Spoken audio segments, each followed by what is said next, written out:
Fake और फर्जी news की वजह से सीमा पर जो लोग बसे हुए हैं उन पर कितना बुरा असर पड़ रहा है। सबसे बड़ी बात, इन तमाम न्यूज चैनल्स में ये जो अक्सर आप सायरन की आवाजें सुनते हैं, आपको अंदाजा है कि इसका कितना बुरा असर पड़ने वाला है। क्योंकि आप जानते हैं दोस्तों, किसी भी जगह पर अगर हालात खराब होंगे तो सरकार सायरन बजाएगी, मगर जो लोग ये कचरा न्यूज चैनल्स पर देख रहे हैं वहां पर भी उन्हें सायरन सुनाई पड़ रही है। अब अगर समानांतर तौर पर असली सायरन सुनाई पड़ेगा तो कौन यह सोचेगा कि असली सायरन बज रहा है या न्यूज चैनल का सायरन बज रहा है। इन तमाम चीजों के बारे में भारतीय जनता पार्टी सरकार को समझना पड़ेगा, सोचना पड़ेगा। मैं अपने मन से बार बार कह रहा हूं कि मेरा संपूर्ण विश्वास है अपनी सरकार पर, और मैं उसी खबर पर विश्वास करूंगा जो भारतीय सेना हमारे सामने रखेगी। मगर जो गोदी मीडिया ने किया है वो सही मायने में देशद्रोह है। तमाम हदें पार कर दी हैं आज तक ने, रिपब्लिक न्यूज ने और जी न्यूज ने और साथ ही टाइम्स नाउ नव भारत ने सारी हदें पार कर दी हैं। एनडीटीवी को छोड़कर तमाम न्यूज चैनल्स ने अपने प्राइम टाइम में पिछले 24 घंटों में सिवाय भ्रामक खबरें दिखाने के कुछ नहीं किया। उनका एक एक दावा झूठा था।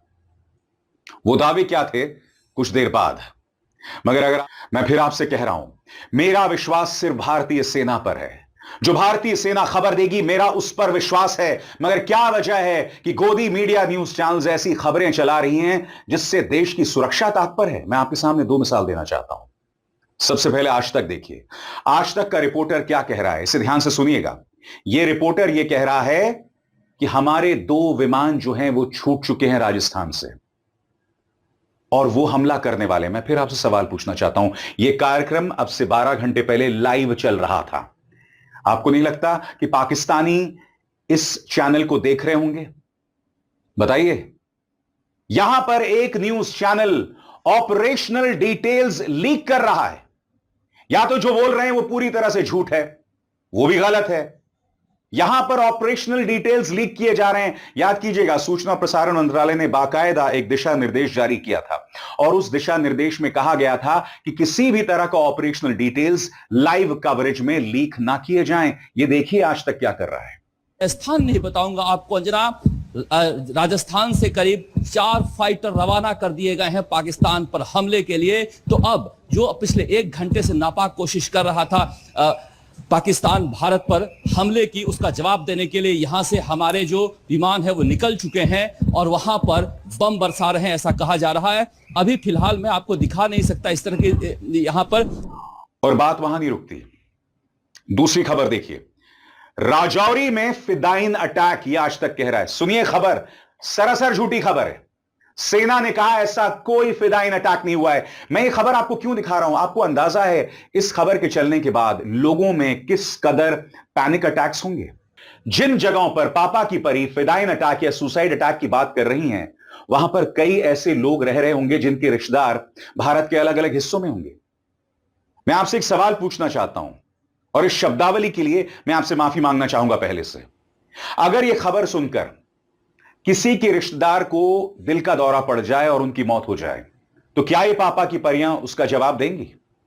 सुनिए क्या खबर चलाई गई। राजौरी में फिदाइन अटैक की ये खबर है जो हम आपको बता रहे हैं।